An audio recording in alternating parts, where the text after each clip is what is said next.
I'm Everett Stone. I want to talk to you about cystinuria kidney stone disease. So about 40,000 Americans actually suffer from a form of kidney stones from a defect in kidney transporters, and actually have really low quality of life. You know, as you imagine having kidney stones, patients are constantly depressed, often progress to chronic kidney disease. They have many, many surgeries over their lifetime. And there's actually a couple different, we had a couple different independent analyses look at market opportunity. We think this is about $650 to $900 million per year in the US for a new effective therapy, should that work. Because standard of care hasn't been working. It doesn't address most of these. So a lot of these patients, even though they're on several different therapies, it only helps a little bit. Some patients, they can manage their disease. They have to drink gallons of water. But it's really unfun. So real quick, like the way this works is normally your kidney tubules do a great job of filtering your blood. They take all kinds of amino acids in and then they put them right back out into the blood so you keep a normal concentration.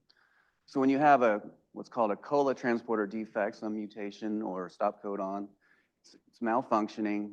So all these amino acids come in, but cystine, disulfide of cysteine, stays in the kidneys and bladder, and it's really insoluble and it forms tons of stones. So these patients have they're peeing out sand basically, and it's just awful disease.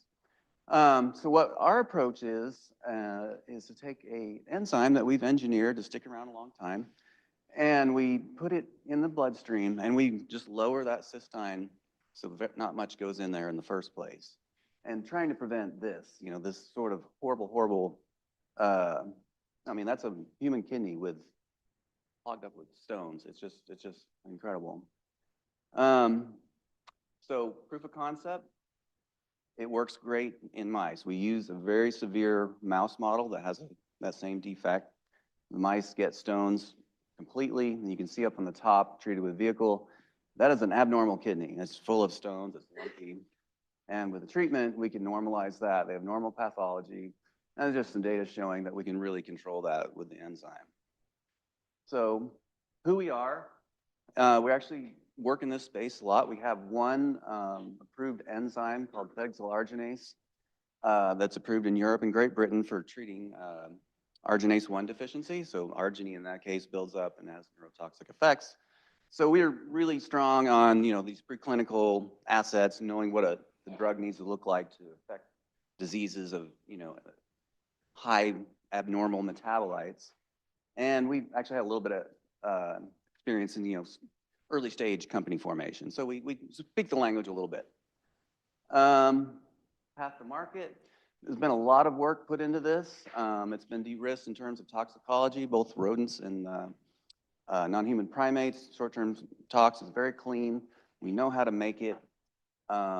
It works better than anything else in this mouse model. All the standard of cares, it blows it out of the water. Broad IP coverage and early talks a couple years back with the FDA. I think it could be a real easy clinical trial, like just urinary, oh, stop, okay. I didn't see you at all. Just getting warmed up. Looking for GMP manufacturer phase 1 study. Let's make people's lives better.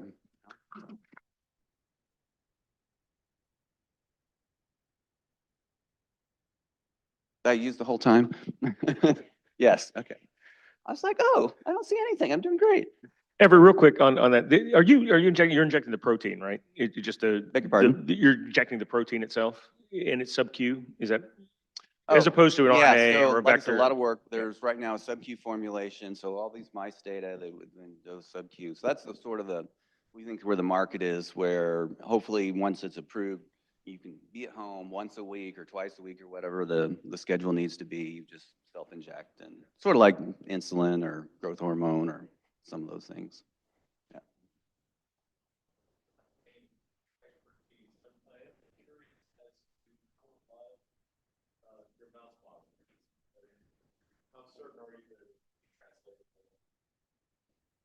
Well, it appears to mimic the worst disease. So males, mice, and humans have worse disease, longer urinary tract path and so on and so forth. I think there are a couple of other models. There's several different mutations known in this transporter, and I think people have made different mouse models of those.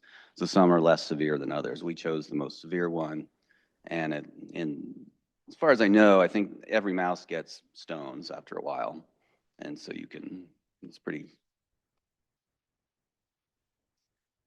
So some of the ones with, I think there are some where it's just like a partial defect, so some reuptake is occurring from the transporter. And so I think the penetrance is lower, like maybe half the mice get stones and half the females won't get stones, for example. So, yeah.